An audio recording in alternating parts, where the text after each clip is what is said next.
ಇವತ್ತಿನ ವಿಡಿಯೋ ತುಂಬಾ ಇಂಪಾರ್ಟೆಂಟು. ಈ ವಿಡಿಯೋನ ಯಾರು ಅರ್ಥ ಮಾಡ್ಕೊಳ್ತೀರೋ ಅವ್ರು ಖಂಡಿತ ಮೈಂಡ್ ಸೆಟ್ ಅನ್ನ ಚೇಂಜ್ ಮಾಡ್ಕೊಂತೀರಾ. ಸಕ್ಸಸ್ ಕಡೆಗೆ ಸ್ಟೆಪ್ಸ್ ಆಗೋಕೆ ಶುರು ಮಾಡ್ಬಿಡ್ತೀರಾ. ಸೊ ನಾನು ಏನ್ ಹೇಳ್ತಾ ಇದ್ದೀನಿ ಅನ್ನೋದನ್ನ ಅರ್ಥ ಮಾಡ್ಕೊಳ್ಳಿ.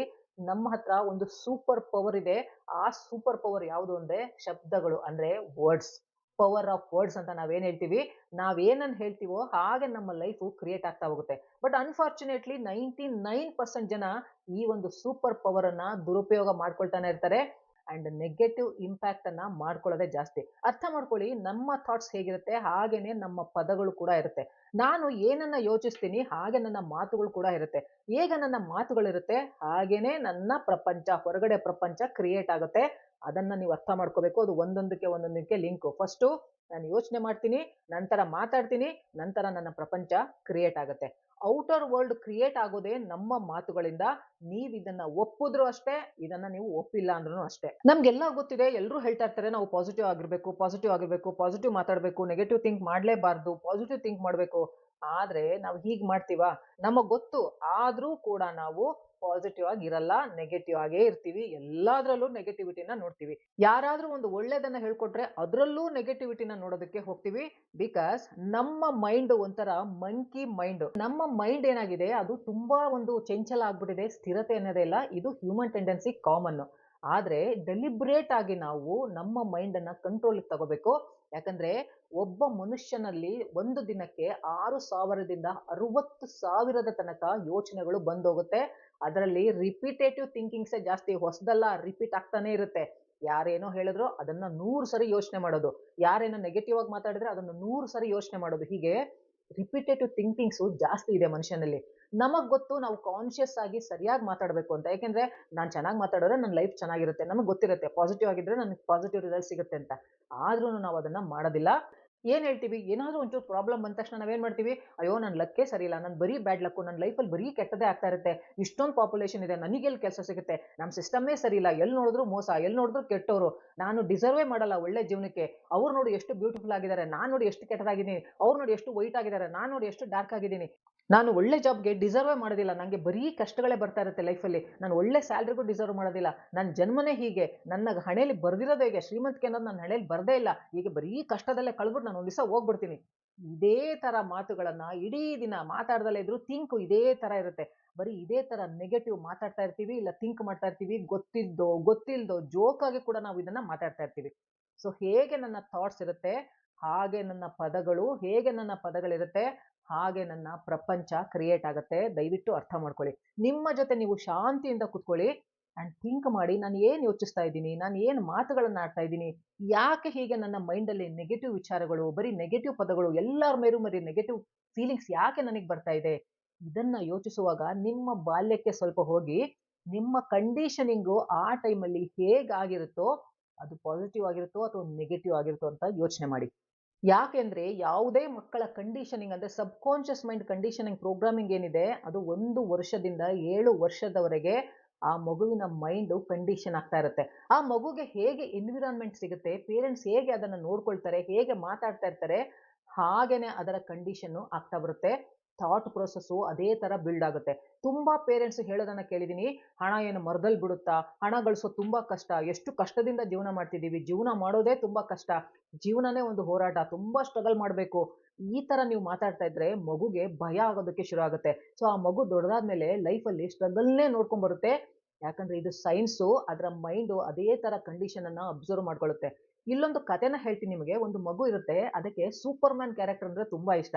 ಅದು ಯಾವಾಗ್ಲೂ ಸೂಪರ್ ಮ್ಯಾನ್ ಸ್ಟೋರೀಸ್‌ನ ನೋಡ್ತಾ ಇರುತ್ತೆ, ಮೂವೀಸ್‌ನ ನೋಡ್ತಾ ಇರುತ್ತೆ. ಒಂದಿನ ಅದು ತನ್ನ ಡ್ಯಾಡಿ ಹತ್ರ ಬಂದ್ಬಿಟ್ಟು ಹೇಳುತ್ತೆ, "ಪಪ್ಪ ನಾನು ದೊಡ್ಡವನಾದ್ಮೇಲೆ ಸೂಪರ್ ಮ್ಯಾನ್ ಆಗ್ತೀನಿ" ಅಂತ. ಆಗ ಅಪ್ಪ ಏನ್ ಹೇಳ್ತಾನೆ, "ಮಗು ಇದೆಲ್ಲ ಬರೀ ಫಿಲಮಲ್ಲಿ ಅಷ್ಟೇನೆ, ಇದೆಲ್ಲ ತೋರಿಸ್ತಾರೆ ಅಷ್ಟೇನೆ, ಇದೆಲ್ಲ ನಿಜ ಅಲ್ಲ.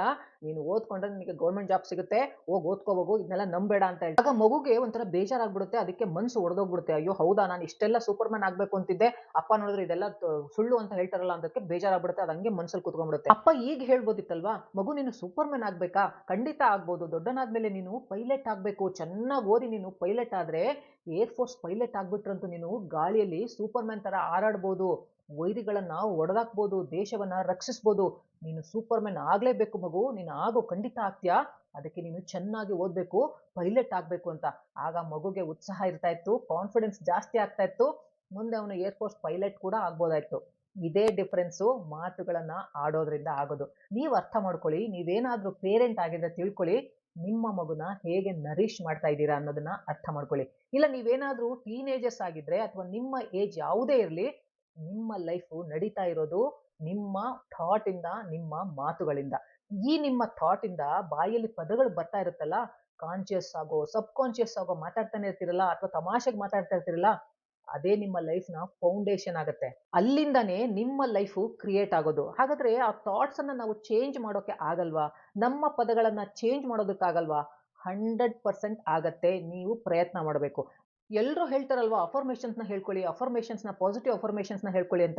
ಯಾಕೆ? ನಮ್ಮ ಮೈಂಡನ್ನ ರೀಪ್ರೋಗ್ರಾಮಿಂಗ್ ಮಾಡೋದಕ್ಕೆ ನಾವು ಹೇಳೋದು. ನಾನು ಕೂಡ ಎಲ್ಲ ವಿಡಿಯೋದಲ್ಲೂ ಹೇಳ್ತಾ ಇರ್ತೀನಿ, ಅಫರ್ಮೇಷನ್ಸ್ ಹೇಳ್ಕೊಡಿ, ಪಾಸಿಟಿವ್ ಅಫರ್ಮೇಷನ್ಸ್ ಹೇಳ್ಕೊಳ್ಳಿ, ಪಾಸಿಟಿವ್ ಥಿಂಕಿಂಗ್ ಅನ್ನ ಮಾಡಿ, ನೆಗೆಟಿವಿಟಿನ ಬಿಡಿ ಅಂತ ನಾನು ಎಲ್ಲ ವಿಡಿಯೋದಲ್ಲೂ ಹೇಳ್ತಾ ಇರ್ತೀನಿ. ಯಾಕೆ ಅಂದ್ರೆ ನಾವು ಪಾಸಿಟಿವ್ ಮಾತುಗಳನ್ನ ಹೇಳ್ಕೊಂಡ್ರೆ ನಮ್ಮ ಜೀವನ ಕೂಡ ಅದೇ ರೀತಿ ಕ್ರಿಯೇಟ್ ಆಗ್ತಾ ಹೋಗುತ್ತೆ. ಹೇಳ್ಕೊಳ್ಳಿ, I am healthy, I am healthy, I am fit, I am energetic, I am rich, I am successful ಹೇಳ್ಕೊಳ್ಳಿ. ಈ ರೀತಿ ಪಾಸಿಟಿವ್ ಪದಗಳನ್ನ ನಿಮ್ಮ ಮೇಲೆ ನೀವೇ ಪಾಸಿಟಿವ್ ಸೆಲ್ಫ್ ಅಫರ್ಮೇಷನ್ಸ್ ಅನ್ನ ಹೇಳ್ಕೊಳ್ತಾ ಇರಿ. ಯಾಕೆಂದ್ರೆ ಮೆಜಾರಿಟಿ ಆಫ್ ಟೈಮ್ ನಾವು ಬರೀ ನೆಗೆಟಿವ್ ಅನ್ನ ಥಿಂಕ್ ಮಾಡ್ತಾ ಇರ್ತೀವಿ. ಅಟ್ಲೀಸ್ಟ್ ಬಾಯಲ್ಲಿ ಪಾಸಿಟಿವ್ ಅನ್ನ ಹೇಳ್ಕೊಳ್ತಾ ಇದ್ರೆ, ಪಾಸಿಟಿವ್ ಪದಗಳನ್ನ ಹೇಳ್ಕೊಳ್ತಾ ಇದ್ರೆ, ಒಂದಲ್ಲ ಒಂದಿನ ನಮ್ಮ ಥಿಂಕಿಂಗ್ ಕೂಡ ಪಾಸಿಟಿವ್ ಆಗ್ತಾ ಬರುತ್ತೆ. ಯಾಕೆಂದ್ರೆ ಸೀರಿಯಸ್ ಆಗಿ ನಮ್ಮ ಮೈಂಡ್ ಅಲ್ಲಿ ನೆಗೆಟಿವ್ ಥಿಂಕಿಂಗ್ಸ್ ಓಡಾಡ್ತಾನೆ ಇರುತ್ತಲ್ವಾ, ಆ ಚೈನ್ ಅನ್ನ ನೀವು ಬ್ರೇಕ್ ಮಾಡಬೇಕು ಅಂದ್ರೆ ಪಾಸಿಟಿವ್ ಅಫರ್ಮೇಷನ್ಸ್ ಇಂದ ಮಾತ್ರ ಸಾಧ್ಯ. ಯಾಕೆಂದ್ರೆ ನಮ್ಮ ಪದಗಳಲ್ಲಿ ಅಷ್ಟು ಶಕ್ತಿ ಇದೆ. ಇವತ್ತಿಂದಾನೇ, ಈ ಕ್ಷಣದಿಂದಾನೇ ನಿಮ್ಮ ಜೊತೆ ಸ್ವಲ್ಪ ಹೊತ್ತು ಕುತ್ಕೊಂಡು ಟೈಮ್ ಅನ್ನ ಸ್ಪೆಂಡ್ ಮಾಡಿ, 10 ರಿಂದ 15 ನಿಮಿಷ ಕುತ್ಕೊಂಡು ಥಿಂಕ್ ಮಾಡಿ, ಹೇಗೆ ನನ್ನ ಥಾಟ್ ಪ್ರೋಸೆಸ್ ಇದೆ, ಹೇಗೆ ನಾನು ಯೋಚಿಸ್ತೀನಿ, ಯಾವ ಪದಗಳನ್ನ ನಾನು ಡೈಲಿ ನನಗೆ ನಾನೇ ಯೂಸ್ ಮಾಡ್ಕೊಳ್ತಾ ಇರ್ತೀನಿ, ಬೇರೆಯವ್ರು ನಾನು ಯೂಸ್ ಮಾಡ್ತಾ ಇರ್ತೀನಿ. ಇಷ್ಟು ವರ್ಷಗಳ ಜೀವನದಲ್ಲಿ ನೀವು ಏನು ಡಿಸರ್ವ್ ಮಾಡಿದ್ದೀರಾ, ಏನು ಪಡ್ಕೊಂಡಿದ್ದೀರಾ. ನಾನು ಮೊನ್ನೆ ಒಂದು ಪೋಸ್ಟ್ ಹಾಕಿದ್ದೆ, ನೆಗೆಟಿವಿಟಿಯಿಂದ ನಿಮಗೆ ಏನು ಸಿಕ್ತು ಅಂತ. ನಾನು ಸುಮ್ಮನೆ ಹಾಕದೆ, ನಿಮಗೆ ಹಣ ಸಿಕ್ತಾ, ಆರೋಗ್ಯ ಸಿಕ್ತಾ ಅಂತ. ಎಲ್ಲರೂ ಅದಕ್ಕೆ ಹಣ ಸಿಕ್ತು, ನೆಗೆಟಿವಿಟಿಯಿಂದ ಅದು ಹೆಂಗ್ ಸಿಕ್ತು ಅಂತ ನನಗೆ ಇವತ್ತವರೆಗೂ ಅರ್ಥ ಆಗ್ತಾ ಇಲ್ಲ. ಅದನ್ನ ನೀವೇ ಅರ್ಥ ಮಾಡ್ಕೋಬೇಕು. ಯಾಕಂದ್ರೆ ನೆಗೆಟಿವ್‌ನ ಇಷ್ಟು ದಿನ ನೀವು ಜೀವಿಸಿದಿರಲ್ಲ, ನೀವೇನು ಪಡ್ಕೊಂಡಿರಲ್ಲ. ನೆಗೆಟಿವಿಟಿಯಿಂದ ಪಡ್ಕೊಳ್ಳೋದಕ್ಕಿಂತ ಕಳ್ಕೊಳ್ಳೋದೇ ಜಾಸ್ತಿ. ದಯವಿಟ್ಟು ಅದನ್ನ ಅರ್ಥ ಮಾಡ್ಕೊಳ್ಳಿ. ಸರಿಯಾದ ಜೀವನ ಆಗ್ತಿತ್ತಾ? ಇಲ್ಲ ಅಲ್ವಾ? ಏನೇನೋ ಕಷ್ಟಗಳು ಬರ್ತಾ ಇದೆ, ಏನೇನೋ ಸ್ಟ್ರಗಲಿಂಗ್ಸ್ ನೋಡ್ತಾ ಇದ್ದೀರಾ. ಅದೆಲ್ಲ ನಿಮ್ಮ ಥಾಟ್ ಪ್ರೊಸೆಸ್ ಇಂದ. ಇಫ್ ಅದು ಸರಿ ಅನ್ಸಿದ್ರೆ ನಿಮಗೆ, ನನ್ನ ಥಾಟ್ ಪ್ರೊಸೆಸ್ ಇಂದನೇ ನನ್ನ ಕಷ್ಟಗಳು ಬರ್ತಾ ಇದೆ ಅನ್ಸಿದ್ರೆ, ವೆಲ್ ಅಂಡ್ ಗುಡ್. ಇವತ್ತಿಂದಾನೇ ಅದನ್ನ ಚೇಂಜ್ ಮಾಡ್ಕೊಳ್ಳಿ. ಇಲ್ಲ ನಾನು ನೆಗೆಟಿವ್ ಇಂದನೇ ಎಲ್ಲ ಪಡ್ಕೊಳ್ತಾ ಇದ್ದೀನಿ, ನನಗೆ ಅದರಿಂದನೇ ಎಲ್ಲ ಸಿಗ್ತಾ ಇದೆ ಅಂದ್ರೆ ಕಂಟಿನ್ಯೂ ಮಾಡಿ, ನನಗೇನು ಪ್ರಾಬ್ಲಮ್ ಇಲ್ಲ. ಅದು ಬೇರೆ ತರ ಇದ್ರೆ ಅಂದ್ರೆ ನೆಗೆಟಿವ್ ಥಾಟ್ಸ್ ಇಂದ, ನೆಗೆಟಿವ್ ಮಾತುಗಳಿಂದ, ನೆಗೆಟಿವ್ ಥಿಂಕಿಂಗ್ ಇಂದ ನಿಮ್ಮ ಲೈಫ್ ಅಲ್ಲಿ ಪ್ರಾಬ್ಲಮ್ಸ್ ಆಗ್ತಾ ಇದೆ ಅಂದ್ರೆ, ದಯವಿಟ್ಟು ಕುತ್ಕೊಂಡು ಯೋಚನೆ ಮಾಡಿ, ನಿಮ್ಮ ಬಾಯಿಂದ ಯಾವ ಪದಗಳು ಬರ್ತಾ ಇದೆ ಅದನ್ನ ನೀವು ಸರಿ ಮಾಡ್ಕೊಳ್ಳಿ. ಅದರಲ್ಲಿ ಏನೋ ಪ್ರಾಬ್ಲಮ್ ಇದೆ ಅಂತ ನೀವು ಅರ್ಥ ಮಾಡ್ಕೋಬೇಕು. ಆ ನೆಗೆಟಿವ್ ಮಾತುಗಳು, ನೆಗೆಟಿವ್ ಥಿಂಕಿಂಗು ನಿಮ್ಮ ಬಾಲ್ಯದಿಂದಾನೇ ಬಂದಿರ್ಬೋದು, ಸ್ಕೂಲಲ್ಲಿ ಬಂದಿರ್ಬೋದು, ಅಥವಾ ನಿಮ್ಮ ಎಕ್ಸ್ಪೀರಿಯನ್ಸ್ ಮೂಲಕ ಬಂದಿರ್ಬೋದು. ನಾವು ಮಕ್ಕಳಿರುವಾಗಲೇ ಎಲ್ಲವನ್ನ ಕಲಿತಾ ಬರ್ತೀವಿ. ಪೇರೆಂಟ್ಸ್ ಇಂದ, ನಮ್ಮ ಟೀಚರ್ಸ್ ಇಂದ, ನಮ್ಮ ಸರೌಂಡಿಂಗ್ಸ್ ಇಂದ, ನಮ್ಮ ಅಕ್ಕಪಕ್ಕದವರ ಮನೆಯಿಂದ ನಾವು ಇದನ್ನೆಲ್ಲ ಕಲ್ತ್ಕೊಂಡ್ ಬಂದಿರ್ತೀವಿ. ಹಾಗಾಗಿ ನಾವೇನು ಕಲ್ತಿದೀವಿ ಅನ್ನೋದು ತುಂಬಾ ಇಂಪಾರ್ಟೆಂಟ್ ಆಗುತ್ತೆ. ಚಿಕ್ಕ ಹುಡುಗರಿದ್ದಾಗ ಅನಲೈಸ್ ಮಾಡುವಂತ ಶಕ್ತಿ ಇರಲ್ಲ.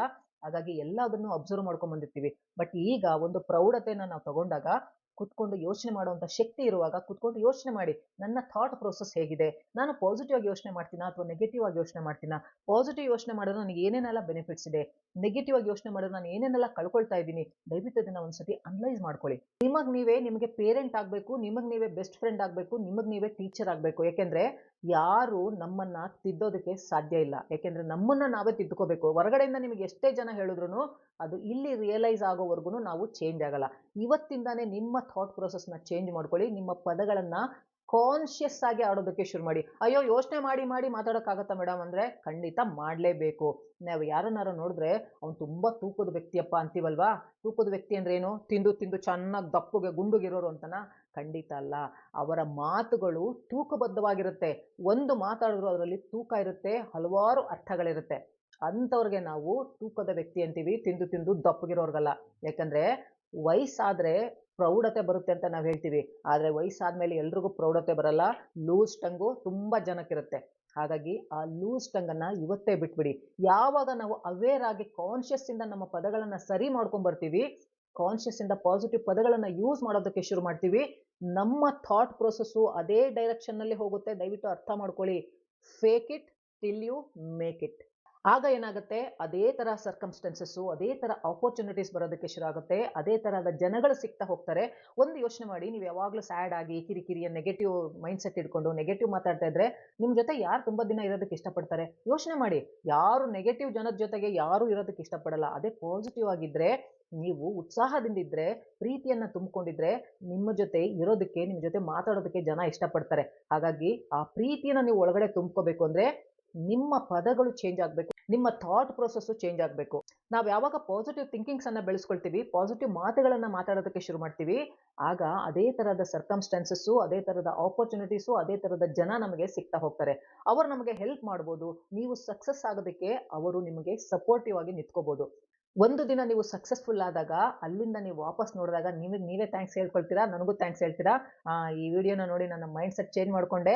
ನನ್ನ ಚೇಂಜಸ್ ಲೈಫಲ್ಲಿ ಅಲ್ಲಿಂದ ಶುರುವಾಯ್ತು ಅಂತ ನನಗೆ ಬಂದು ನೀವು ಥ್ಯಾಂಕ್ಸ್ ಹೇಳ್ತೀರಾ. ಐ ಹೋಪ್ ಈ ವಿಡಿಯೋ ನಿಮ್ಮ ರಿಯಾಲಿಟಿಯನ್ನ, ನಿಮ್ಮ ಮೈಂಡ್‌ಸೆಟ್ ಅನ್ನ ಚೇಂಜ್ ಮಾಡುತ್ತೆ ಅಂತ ಅನ್ಕೊಂಡಿದ್ದೀನಿ. ನನಗೆ ಕಮೆಂಟ್ ಮಾಡಿ ಈ ವಿಡಿಯೋ ಹೇಗಿತ್ತು ಅಂತ.